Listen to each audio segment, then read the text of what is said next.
In this video, I'll be showing you how to delete a blank page in Microsoft Word Office.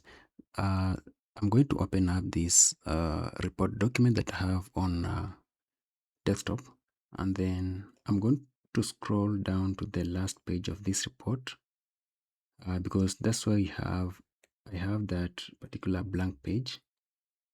So if you happen to have a blank page in the last uh, page of your report, all you need to do is to place cursor on the last text of your report. Just click on the last text, and on your keyboard click on the delete key, just like that, and you can see that that blank page is gone.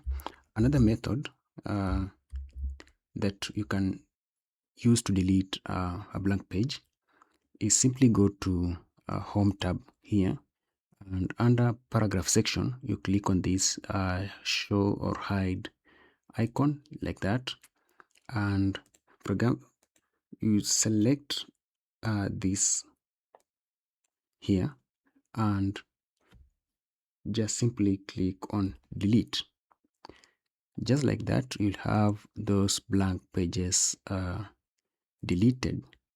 That's all for this tutorial, and see you in the next one.